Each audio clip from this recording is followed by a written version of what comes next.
Episode की शुरुआत में हम तांग को देखते हैं जिसके पास वही केस आ गया था जिसकी डायरेक्टर हॉस्पिटल में बात कर रहा था।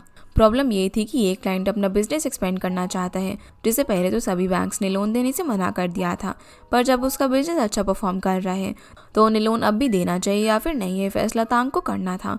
ऊपर से वो क्लाइंट प्रेसिडेंट का नोन है तो तांग के लिए प्रेशर और भी बढ़ गया था कि कहीं उसके फैसले से कुछ गलत ना हो जाए। हालांकि जैसी उस क्लाइंट की बिजनेस ग्रोथ है ऐसे में उसे लोन मिल जाना चाहिए, पर तांग इस पर काफ़ी सोचने लग जाती है। तभी उसको शिने का कॉल आ जाता है जिसके बाद वो उससे मिलने के लिए चली जाती है, जहाँ पर वो उसे बताती है कि मुझे जियांग के मामले में तुम्हारी मदद चाहिए। ये सुनकर वो उदास हो जाती है। दूसरी तरफ हम जियांग को देखते हैं जो कि यानान के बेटे शी को वहाँ तक लेकर आया था, पर उसे अंदर ले जाने से पहले वो उससे कहता है कि तुमने अपनी मॉम को इतने दिन से नहीं देखा, तुम्हें उनकी काफ़ी याद आई होगी ना। पर वो कहता है कि ऐसा कुछ भी नहीं है, मुझे तो ग्रैंडमा के साथ ज़्यादा मज़ा आता है क्योंकि वो मुझे पूरे दिन कार्टून देखने देती है।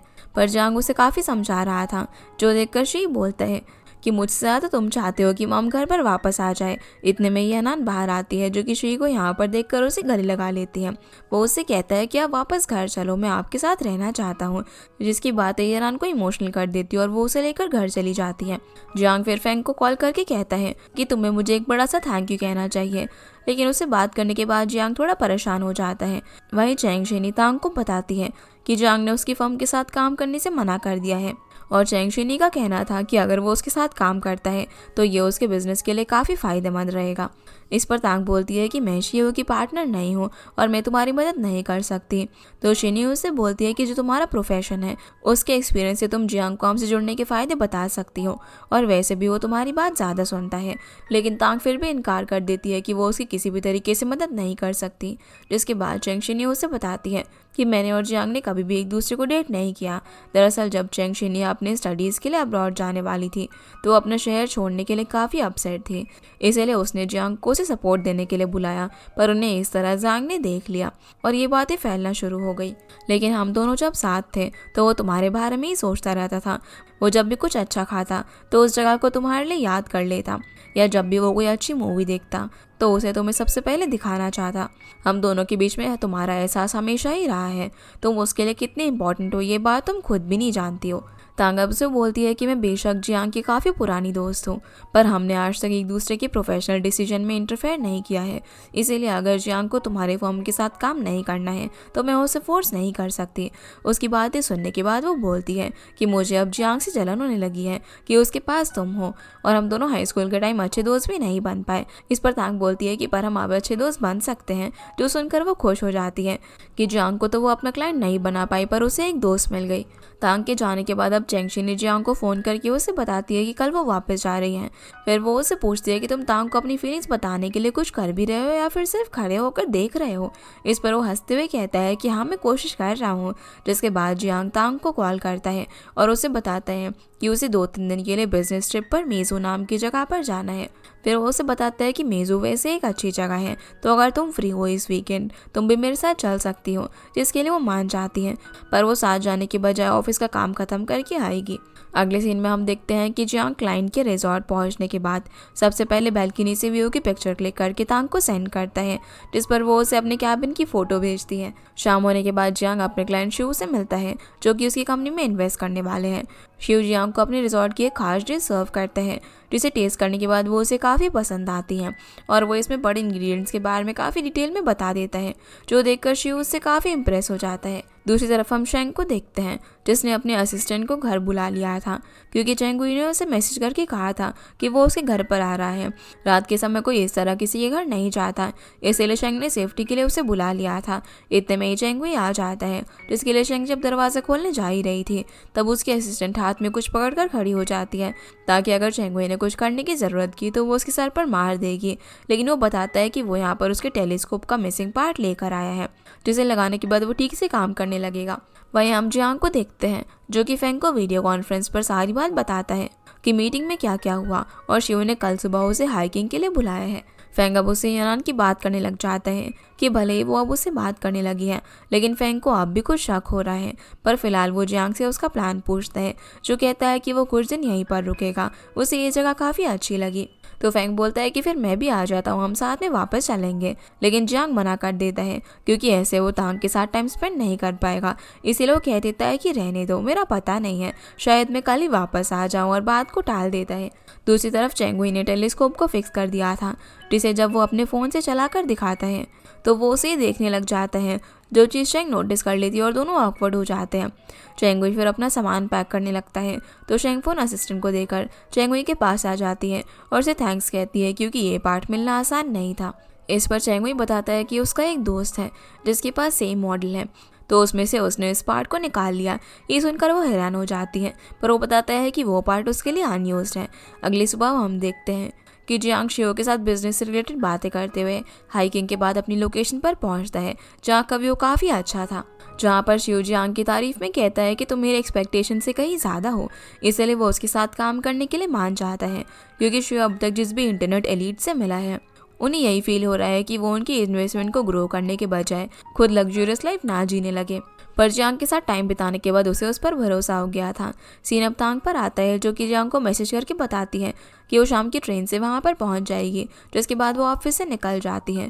अब जब ट्रेन का टाइम हो जाता है तो जियांग उसे मैसेज करके एक बार और पूछता है कि वो ट्रेन में चढ़ गई है या फिर नहीं, पर सामने से कोई भी रिप्लाई नहीं आता, जिससे उसकी टेंशन बढ़ने लग जाती है। वो उसे कॉल भी करता है, लेकिन वो उसका फ़ोन नहीं उठाती, जिससे उसकी टेंशन इतनी बढ़ जाती है कि वो अपना सामान लेकर रिजॉर्ट से निकल जाता है और हर किसी को फ़ोन करके तांग के बारे में पूछता है।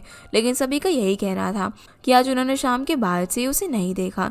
जिसके बाद जियांग सीधा तांग के घर पहुंचकर उसके मॉम डैड को सब बताता है कि तांग उसे कोई भी रिप्लाई नहीं दे रही है और ना ही फ़ोन उठा रही है, जिसे मॉम डैड नॉर्मली कहते हैं कि हो सकता है कि उसका फ़ोन ऑफ हो गया हो और उसके पास चार्ज करने के लिए पावर बैंक ना हो, इसलिए तुम्हें फिक्र करने की ज़रूरत नहीं है।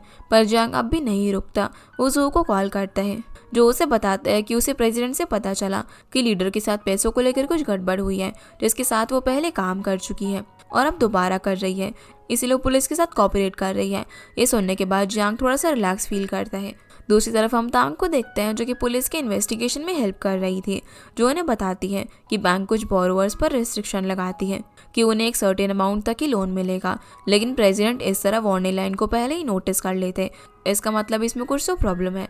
सीन अब डायरेक्टर पर आता है, जिसे हॉस्पिटल से डिस्चार्ज मिल गया था। फिर उसको उसका आदमी बताता है कि गुजी शो का मैटर काफ़ी स्प्रेड हो चुका है और तांग इस मैटर में काफ़ी ज़्यादा इन्वॉल्व है, तो डायरेक्टर अभी ऑफिस ज्वाइन ना करके कुछ दिन और इसे देखना चाहता था। दूसरी तरफ फेंग बिजनेस ट्रिप से वापस आने के बाद सीधा जियांग के पास जाता है और फिर जियांग को बताता है कि मेरी वाइफ ने मुझे घर से निकाल दिया है, मेरी पेंटिंग को भी, और फिर मुझसे कहा कि मैं जाकर अपने उसी घर में रहूं जिसे मैं बेच रहा हूं।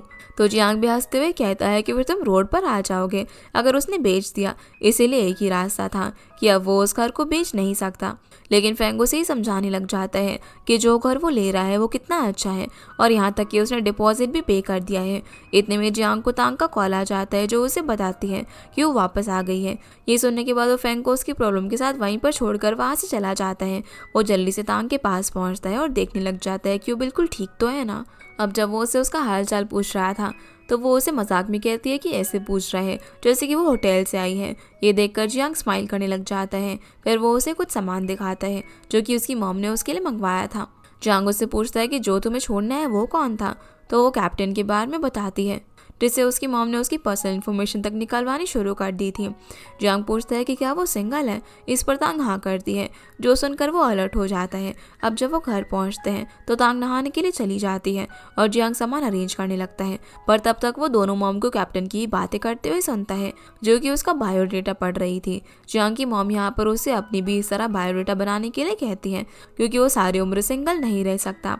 तो तांग की मॉम बोलती है कि जब तांग की शादी हो जाएगी तो वो अपने कामों में बिजी हो जाएगी, तो जियांग फिर चेंगुई के साथ ही अपनी बाकी जिंदगी गुजारेगा। सीन अब फेंग पर आता है, जो कि यानान को मनाने के लिए वापस से घर जाता है, लेकिन उसने डोर का पासवर्ड ही चेंज कर दिया था। तो वो डोरबेल बजाता है, पर यानान की जगह से ही दरवाज़ा खोलता है। जब फेंग अंदर आने लगता है तो वो पहले अपना गिफ्ट मांगता है, जिसे जब उसका गिफ्ट देता है तो शी दरवाज़ा बंद करने लग जाता है और बताता है कि मॉम ने कहा है कि मैं आपको अंदर ना आने दूँ, वरना मुझे आपके साथ पुराने घर में रहना पड़ेगा। इसलिए फैंग को वहाँ से जाना पड़ता है। रात को हम देखते हैं कि जब दोनों वहाँ मंदिर शो देख रही थी तब जियांग तांग के लिए डिनर बनाता है। तांग उससे उसकी इन्वेस्टमेंट वाली डील के बारे में पूछती है तो जियांग बताता है कि सब कुछ अच्छा हुआ, जो सुनकर वो उसके लिए खुश होती है और कहती है कि मुझे तुम पर पूरा यकीन था कि तुम ये कर ही लोगे। वो उसे ये भी बताती है कि दूसरे लोगों के लिए वो एक सेलिब्रिटी से कम नहीं है, जिस पर जियांग कहता है कि मैं कितना ही सक्सेसफुल क्यों ना हो जाऊं, पर मैं कभी भी नहीं बदलूंगा जब मैं तुम्हारे साथ हूँ। अगले दिन तांग अब जब ऑफिस जाती है तो नोटिस करती है कि सभी लोग उसे काफ़ी अजीब तरीके से देख रहे थे। तभी लिन वहाँ पर आकर तांग को उसकी एब्सेंस में तैयार की हुई सभी रिपोर्ट्स दिखाती है और उसे आज के ट्रेनिंग सेशन के बारे में भी बताती है। जब तांग यंग के साथ कोलैबोरेशन हॉल में पहुंचती है तो सभी वहाँ पर तांग की बातें कर रहे थे कि उसे एम्प्लॉय ऑफ द ईयर का अवार्ड कैसे मिल गया, ज़रूर सीनियर के साथ उसके क्लोज रिलेशन होंगे। लेकिन तांग उनकी बातों पर ध्यान नहीं देती क्योंकि उसे पता था कि उसकी मेहनत का नतीजा है। शाम को अब हम जियांग को देखते हैं जो कि काफ़ी परेशान लग रहा था क्योंकि आज यंग के साथ मीटिंग करने के बाद जियांग को पता चलता है कि तांग के बारे में उसके कलीग तरह तरह की बातें कर रहे हैं और वो चाहकर भी कुछ नहीं कर पा रहा। इतने में उसकी मॉम आती है जो कि उसे इतना परेशान देखकर उसे ताना मारते हुए कहती है कि तुम तांग से तो कम ही बिजी रहते हो, तो बोला तुम्हें किस बात की टेंशन है। इस पर वो उनसे कहता है कि मैं हर साल मिलियंस में अर्न करता हूँ और खुद का घर भी लिया है, पर आप वहाँ पर जाना ही नहीं चाहती। तो मॉम बोलती है कि मैं तब चलूँगी जब तुम्हारी शादी और बच्चे हो जाएंगे। फिर वो अंदर चली जाती है, जिसके बाद जियांग यंग को कॉल करके एक मदद मांगता है। फिर वो मॉम से सन की कॉन्टैक्ट डिटेल्स लेता है, जिसका कारण जब मॉम पूछती है तो वो कहता है कि वो सन को एक लड़की से मिलवाना चाहता है। अब हम एक फ्रेंडली बैडमिंटन मैच को देखते हैं जो कि यंग ने उनकी बैंक और जियांग की शियो के साथ कोलैब में ऑर्गेनाइज की हुई थी। तांग जब उनसे उस मैच के बारे में पूछती है तो यंग बताते हैं कि ये जियांग का आइडिया है ताकि एम्प्लॉयज़ एक दूसरे के साथ घुल मिल सके। इस कोलैब मैच के लिए सन और उसका डिपार्टमेंट भी आया हुआ था। वो अब तांग के साथ पहले काम कर चुका है तो वो उसे उसकी टीम में आने के लिए पूछता है, जिसके लिए वो मान जाती है। लेकिन मैच शुरू होने से पहले ही सन को इमरजेंसी कॉल आ जाता है और उसे जाना पड़ता है। तभी जियांग भी भीड़ में से हाथ खड़ा करता है सन की जगह पर तांग के साथ खेलने के लिए, जिसे वहाँ पर देखकर तांग भी खुश हो जाती है। अब उनका मैच शुरू होता है जिसमें वो दोनों काफ़ी अच्छा खेलकर ओपोनेंट टीम को हरा देते हैं क्योंकि जियांग अपने स्कूल टाइम में ऐसे कंपटीशन जीत चुका है। इतने में सन अपनी कलीग वांग के साथ वापस आता है और उसे तांग और जियांग से इंट्रोड्यूस करवाता है, जिसके बाद वो डिसाइड करते हैं कि तांग और वांग एक टीम में और जियांग और सन एक टीम में एक दूसरे से कम्पीट करेंगे।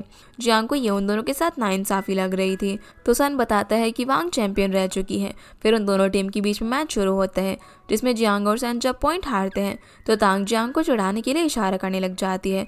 जियांग काफ़ी कोशिश कर रहा था जीतने की, पर वो हर बार हार जा रहा था, जो देखकर तांग काफ़ी खुश हो रही थी।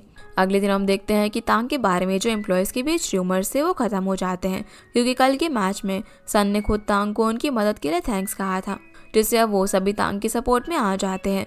लेकिन तांग बैनर के पीछे लिफ्ट में थी जो कि उनकी बातें सुन लेती है, जिस सब के लिए वो जियांग को थैंक्स मैसेज करती है, जिसका ये मैसेज देखकर जियांग कहता है कि सिर्फ इससे काम नहीं चलेगा। तभी उसकी नज़र फैंग पर पड़ती है जो कि अभी तक यानान को मनाने में लगा हुआ था, लेकिन वो तो उससे बात तक भी नहीं कर रही थी। फैंग उसे वो मैसेज दिखाता है जो कि वो यानान को मनाने के लिए कर रहा था। उन्हें देखने के बाद जियांग कहता है कि तुम्हें उसे रेड हार्ट की जगह पिंक हार्ट वाला इमोजी भेजना चाहिए, जिसकी बात उसे बिल्कुल भी समझ नहीं आती। दूसरी तरफ हम तांग को देखते हैं जो कि अपनी टीम के साथ शंघाई की ट्रेनिंग सेंटर में मीटिंग के लिए गई हुई थी, पर वहाँ वो नोटिस करती है कि सारे एम्प्लॉयज़ आज एब्सेंट हैं। तो वहाँ की एम्प्लॉय उसे बताती है कि सभी विजिट के लिए गए हुए हैं। लेकिन वहाँ से बाहर निकलने के बाद तांग को कुछ गड़बड़ लगने लग जाती है। घर आने के बाद वो जियांग को बातों बातों में बताती है कि उसे यानान की एक चीज़ में मदद चाहिए थी। इस पर जियांग कहता है कि वो उसकी मदद कर सकता है और उसे पूरी बात जानता है। अगले दिन हम देखते हैं कि तांग और जियांग शी को यानान के घर से अपने साथ एक दिन के लिए लेने जाते हैं, जहाँ पर यानान तांग को बताती है कि उसे निकालने के बाद फांग ने उसे वादा कर दिया था कि वो उस अपार्टमेंट को नहीं बेचेगा, पर उसने सीक्रेटली दूसरे एजेंट को इसके लिए कांटेक्ट किया। इस पर तांग कहती है कि हो सकता है कि किसी ज़रूरी काम की वजह से अपार्टमेंट बेचना पड़ रहा हो। यहाँ वो दोनों ये बात कर रहे थे कि वहाँ जियांग शी को सिखा रहा होता है कि आज उसे डैडी बोलना है और बदले में वो उसे स्नैक्स दिलवाएगा। फिर हम देखते हैं कि तांग और जियांग शी को आर्ट क्लास के अंदर लेकर गए थे, जहाँ पर हमें पता चलता है कि वो यहाँ पर शी के पेरेंट्स बनकर उसका एडमिशन करवाने के लिए गए थे, जहाँ वो उसके एजुकेशन और एक्टिविटीज़ के चार्जेस वगैरह के बारे में इन्फॉर्मेशन निकालते हैं। वहाँ की एक स्टाफ उन्हें सारी चीज़ें क्लियर करती है कि शी के एडमिशन के लिए वो अलग अलग कार्ड्स चुन सकते हैं, जिसकी कॉस्टिंग कोर्स और कौन सा कार्ड है इस पर डिपेंड करेगा। वो स्टाफ उन्हें भी बताती है कि उनके पास पियानो के लिए बेस्ट टीचर है जिन्होंने काफ़ी अवार्ड्स जीते हैं। जहाँ पर शू का नाम सुनने के बाद तांग और जियांग को याद आता है कि उन्होंने एक बार उसके साथ डिनर किया था। तभी स्टाफ बताती है कि जो 60,000 युआन का एनुअल प्लान है जो कि ये लोग सिलेक्ट कर रहे थे वो ख़त्म हो चुका है। तो वो उन्हें 1 लाख युआन वाला प्लान बताते हैं, जिसमें उनके बच्चे को हर एक क्लास का इंडिविजुअल लेसन में मिलेगा और सिर्फ 3 ही सीट बची हुई है। ये सुनने के बाद तांग जियांग से इसके बारे में डिस्कस करने के लिए उसे टाइम मांगती है, जिस दौरान वो शी के साथ क्लासेस भी देखना चाहते थे। इस बीच सांग 2 लेडीज़ को आपस में बात करते हुए सुनती है कि यहाँ के टीचर्स अक्सर बदलते रहते हैं, पर इसके बावजूद वो यहाँ पर इसीलिए आए क्योंकि ये जगह काफ़ी पॉपुलर है, क्योंकि ओपनिंग के टाइम उन्होंने काफ़ी बड़ा डिस्काउंट दिया था। तभी वो देखते हैं कि एक मॉम अपने बच्चे को मार रही थी क्योंकि वो ठीक से पढ़ नहीं रहा था, जो सब कुछ तांग से देखा नहीं जा रहा था। वो उस लेडी को रोकने के लिए आती है, पर वो कुछ सुनने के लिए भी तैयार ही नहीं थी। वो तांग पर भी गुस्सा करने लग जाती है। इतने में टीचर्स आकर उन्हें वहाँ से ले जाते हैं और सबसे इस सब के लिए माफ़ी मांगते हैं। वहाँ से जाने के बाद कार में जियांग तांग की तारीफ करता है कि इतने सालों में वो ज़रा भी नहीं बदली। आज भी वो कुछ गलत होता हुआ देखकर उसके खिलाफ आवाज़ उठाती है। तभी शी तांग को गॉड मदर कहकर पूछता है कि अगर मेरी मॉम मुझे डांटे तो क्या मैं आपको कॉल कर सकता हूँ। इस पर वो बोलते हैं कि तुम्हारी मॉम से तो हम दोनों मिलकर भी नहीं जीत पाएंगे। तो वो स्केटबोर्ड को साइड रख देता है क्योंकि अगर वो इस पर से गिरा तो उसकी मॉम उसे बहुत डांटेंगी। ये देखकर जियांग पूछता है कि फिर उसने इसे खरीदवाया है क्यों। इस पर वो कहता है कि जब मैं बड़ा हो जाऊँगा तो इसे तुमसे वापस ले लूँगा। अब शी को वापस छोड़ने के बाद वो कॉफ़ी पीने के लिए रुकते हैं, लेकिन तांग को यानान का वॉइस मैसेज आता है जिसमें उन पर काफ़ी गुस्सा कर रही थी। उन्होंने उसे स्केटबोर्ड क्यों दिलवाया, अगर उसे चोट लग गई तो क्या होगा। वहीं कुछ लोगों को स्केटबोर्ड करता हुआ देखकर उन्हें याद आता है कि एक बार स्कूल में फांग ने स्केटबोर्डिंग करते वक्त अपनी टांग तोड़ ली थी, जिसके बाद स्कूल से स्केटबोर्डिंग को ही हटा दिया था। जहाँ यहाँ पर अपनी तारीफ में कहता है कि मैं तो काफ़ी अच्छा स्केटबोर्डर था, पर तांग उसका मजाक बनाने लग जाती है कि वो तब की बात कर रही है, अब तो तुम 30 साल की हो गए हो। पर अब बात यहाँ पर उसकी रिस्पेक्ट पर आ जाती है। वो तांग के बार बार मना करने पर भी स्केटबोर्ड करता है। फिर वो उसे भी अपने साथ बुलाता है, पर वो अचानक से उसका हाथ पकड़ने के बाद रुक जाता है और अपनी नीज पर बैठ जाता है, जो देखकर आसपास के लोगों को लगता है कि वो उसे प्रपोज कर रहा है और तांग भी काफ़ी नर्वस हो जाती है। लेकिन वो एम्बुलेंस को बुलाने के लिए कहता है और नीचे गिर जाता है। सीन अब शिफ्ट होता है और हम यानान को देखते हैं, जिसे अपने रेस्टोरेंट पर उसका एक दोस्त मिलता है जो कि अपने एक सेल्स डायरेक्टर फ्रेंड गी के साथ आया हुआ था। तभी उसका फ्रेंड उसे बताता है कि गी ने तुम्हारे अपार्टमेंट पर 5% का डिस्काउंट भी दिया है, जो बात यानान को पता भी नहीं थी, और ये भी कि उसका डाउन पेमेंट भी हो चुका है। फिर गी उसे बताता है कि उन्हें 2 महीने में कॉन्ट्रैक्ट साइन करना है। जो सब कुछ सुनने के बाद वो काफ़ी गुस्से में आ जाती है और सीधा फेंग से मिलती है। जब फेंग उसे वापस देख उसके पैरों पर बैठ जाता है और उसे माफ़ी मांगते हुए कहता है कि मैं जानता हूँ वो अपार्टमेंट हमने तब खरीदा था जब हमारे पास कुछ भी नहीं था। तो वो उसे प्रॉमिस मांगती है कि वो कभी भी उस अपार्टमेंट को नहीं बेचेगा और प्रॉमिस को तोड़ने वाले का हमेशा लॉस होगा। ये सुनकर वो घबरा जाता है और उसे फिर से उस अपार्टमेंट को खरीदने देने के लिए मनाने लग जाता है। पर यानान अब भी इस बात को लेकर नाराज थी कि उसने उसे बिना बताए दूसरा अपार्टमेंट ले लिया, जिससे उनकी बहस और भी बढ़ जाती है कि वहाँ पर मौजूद सभी लोग उन्हें देखने लगते हैं। तभी उन्हें यांग का कॉल आ जाता है कि जंग एडमिट हो गया है और उसका अपेंडिक्स का ऑपरेशन हुआ है। ये सुनते ही वो दोनों अपनी गाड़ी से हॉस्पिटल के लिए निकल पड़ते हैं। वहीं हॉस्पिटल में जंग ऑपरेशन के बाद बेहोश पड़ा हुआ था। फिर हम तांग के साथ जियांग की मॉम को देखते हैं, जिन्हें डॉक्टर ट्रीटमेंट की बात की हर चीज़ बताने के बाद चली जाती है। इतने में जियांग को होश आता है, पर उसका एनेस्थीसिया का असर पूरी तरीके से उतरा नहीं था, इसीलिए वो कुछ देर बात नहीं कर सकता था। लेकिन फिर भी तांग उसकी आंखों के इशारे से उसकी हर बात समझ जाती है। वो उसे कॉटन से पानी पिलाती है और लाइट्स ऑफ भी कर देती है। जियांग बताता है कि उसे अनकंफर्टेबल फील हो रहा है, तो तांग उसे फांग के साथ टर्न कर देती है, जिसके बाद मॉम यहाँ पर रोकने के लिए कुछ सामान लेने चली जाती है और फांग और यानान भी चले जाते हैं क्योंकि शी अकेला था। तांग उसे बताती है कि कल वो उसके लिए सुबह कुछ खाने के लिए लेकर आएगी। फिर वो घर जाने के बाद उसके लिए खाना बनाना शुरू कर देती है। अगले दिन अब वो खाने के अलावा उसके लिए काफ़ी कुछ चीज़ें भी लेकर आई थी जिससे कि उसे कंफर्ट मिले। लेकिन तांग यहाँ पर नोटिस करती है कि मॉम ठीक से सोई नहीं है। इस पर मॉम उसे बताती है कि यहाँ की बेड काफ़ी हार्ड है, जिसकी वजह से अब उनका बीपी भी हाई हो गया था। तो तांग उन्हें जल्दी से कुछ खाने के लिए कहती है। तब तक मॉम बीपी वाली मशीन वापस करने के लिए जाती है। फिर वो फैंग को भी खाने के लिए कहती है, पर वो मना कर देता है कि वो अपनी वाइफ के हाथ का पैनकेक ही खाएगा, जिसे तांग बोलती है कि तुम्हें उसे सिंसेरिटी के साथ मनाना चाहिए। फांग बोलता है कि वो सिंसेयर है। तो तांग उसे यनान की कॉफ़ी के बारे में पूछती है, जिस पर वो गलत जवाब दे देता है और तांग उसे बताती है कि प्रेगनेंसी के बाद उसने इसे चेंज कर लिया था और पूछती है कि क्या यही तुम्हारी सिंसेरिटी है। तो अब वो उसी से मदद मांगने लग जाता है यनान को मनाने के लिए। तो जियांग बोलता है कि वो तुम्हारा काम है, वो क्यों भला मदद करेगी। जो सुनकर वो कहता है कि अच्छा होता डॉक्टर तुम्हारा मुंह भी सिल देते। पर तांग बोलती है कि भले उसने एक दिन बाद उसकी आवाज़ सुनी, पर ऐसा लग रहा था जैसे काफ़ी टाइम हो गया उसकी आवाज़ सुने हुए। इतने में फांग को कॉल आ जाता है तो वो बाहर बात करने के लिए चले जाता है। जिसके बाद तांग अपने हाथों से जियांग को खाना खिलाती है, जो कि उसे काफ़ी पसंद आता है और उसे कहता है कि तुम हमेशा ऐसी चीज़ें करती हो जिससे कि मुझे काफ़ी अच्छा लगता है। फिर तांग उसे बताती है कि तुम्हारी मॉम ठीक से यहाँ पर सो नहीं पाई। इतने में ही मॉम आ जाती है, जिन्हें तांग बोलती है कि आप जाकर रेस्ट करो, वो जियांग के पास रुक जाएगी। लेकिन फांग कहता है कि तुम्हें ऑफिस जाना चाहिए, इसके पास मैं रुक जाता हूँ। वैसे भी यनान तो मुझे घर में आने नहीं दे रही है। ऊपर से अगर जियांग को वॉशरूम जाना हुआ तो वो उसकी मदद कर सकता है। मॉम को फैंग की बात सही लगती है कि तांग की जगह उसे रुकना चाहिए। जो सुनकर तांग और जियांग दोनों उदास हो जाते हैं और तांग उसे खाना खिलाने लगती है। फिर हम चेंग हुई को देखते हैं, जिसे शेंग ने स्पेस की फ़ोटो भेजी थी और वो खुश हो रहा था।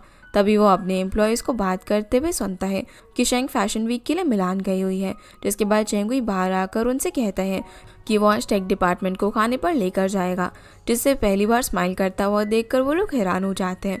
सीन अब तांग पर आता है, जिसे हम प्रेसिडेंट के साथ देखते हैं, जो तांग को बताते हैं कि डायरेक्टर मेडिकल लीव से जल्दी वापस लौट आएंगे।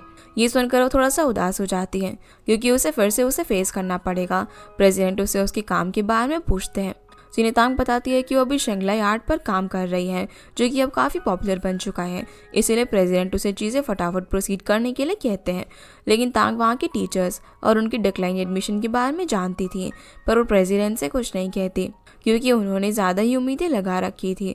जिस सब के बारे में वो शेनियो से बात करती है कि उसे लोन अप्रूवल के लिए प्रेशर आ रहा है, इसीलिए वो कुछ दिन छुट्टी लेने का सोचती है, क्योंकि वो प्रेशर में आकर डिसीजन नहीं लेना चाहती।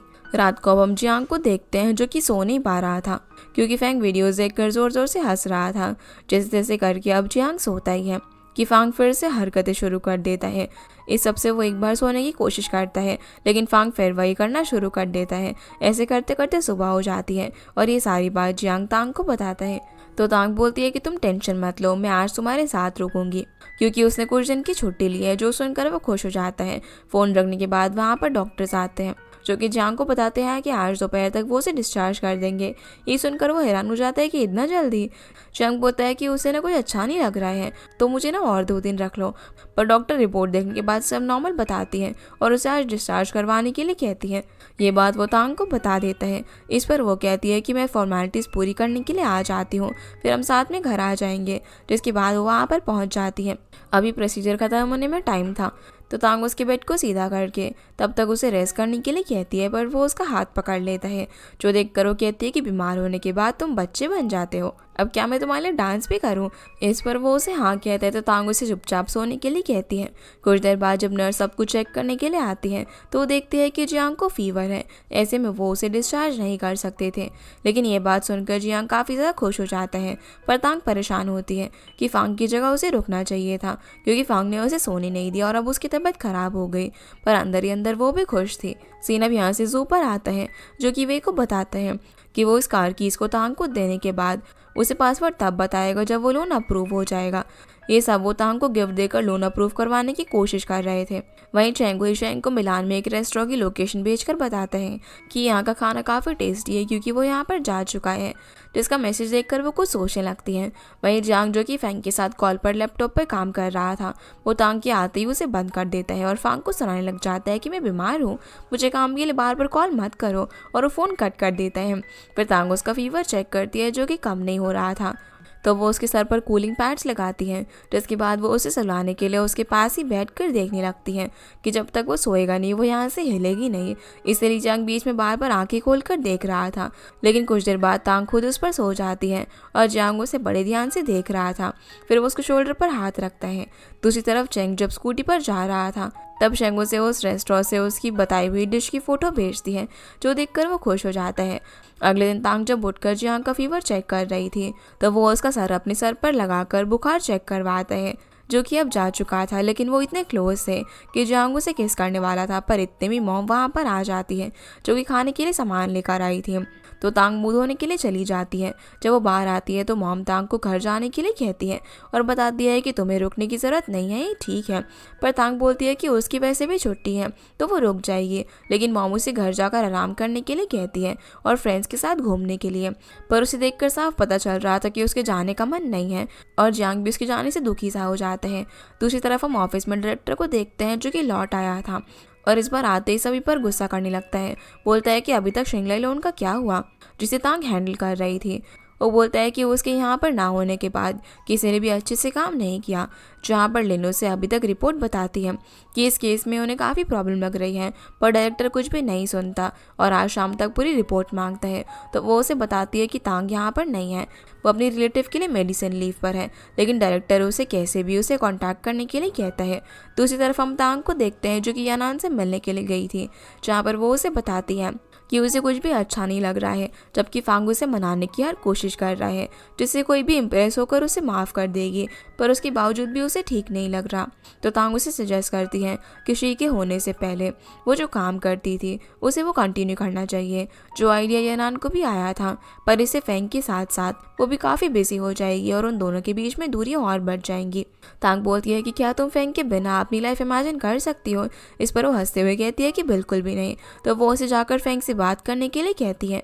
अगर ये भी काम ना किया तो वो किसी मैरिज एक्सपर्ट से बात करेंगे। फिर हम फांग को देखते हैं, जिसकी चेंग से बात उसे पता चलता है कि उसने मैरिज एक्सपर्ट से पहले ही बात की है और उसने उसे बताया कि उसका रिलेशनशिप डिजास्टर की तरफ जा रहा है, क्योंकि वही है जो कि हर बार यानान से माफ़ी मांगता है। तो डिजास्टर ख़त्म करने के लिए अब वो इसका बिल्कुल ही उल्टा करेगा। चेंग समझ गया था कि ये गलत रास्ते पर जा रहा है, पर वो उसे कुछ नहीं कहता। जिसके बाद तांग जब वापस से हॉस्पिटल पहुंचती है तो देखती है कि मॉम वापस जा रही थी।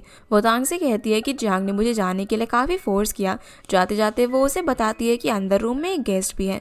यहाँ से सीन अब पास में जाता है, जहाँ हम देखते हैं तांग, जो कि अपने साथ सी फूड खरीद कर लाई थी, उसे मॉम देखने के बाद कहती है कि अच्छा नहीं है, शॉप ओनर ने तुम्हें बेवकूफ़ बना दिया, इसलिए वो उसे अपनी शॉप से खरीदने के लिए कहती है। पर तांग बोलती है कि लेकिन आप मुझसे इसके पैसे नहीं लेती, और फिर मॉम मुझे डांटती। पर मॉम उसकी कुछ नहीं सुनती और उसके लिए सी फूड पैक करने लगती है। इतने में जियांग पीछे से आ जाता है, जो देखता है कि मॉम तांग को इसीलिए सब फ्री में दे रही थी ताकि वो उसे थैंक्स कह सके, क्योंकि तांग की वजह से जियांग के मार्क्स इम्प्रूव हो रहे थे। वहाँ से जाते वक्त तब तांग जियांग को प्रॉब्लम बताती है कि तुम्हारी मॉम मुझसे पैसे नहीं लेती और फिर मेरी मॉम मुझे डांटती है। तो जियांग कहता है कि तुम ये पैसे मुझे दे दिया करना, जिसके बाद में कुछ और डिशेस ट्राई कर लेंगे, जिसका ये आइडिया उसे काफ़ी अच्छा लगता है। और इसी के साथ हमारा ये एपिसोड यहीं पर ख़त्म हो जाता है। तो गाइस, ये थी आज की वीडियो एंड होप आप लोगों को ये वीडियो पसंद आई होगी, तो इस वीडियो को लाइक कर चैनल को सब्सक्राइब जरूर कीजिएगा। आपसे फिर मिलते हैं इस ड्रामा के अगले एपिसोड में, तब तक के लिए गुड बाय।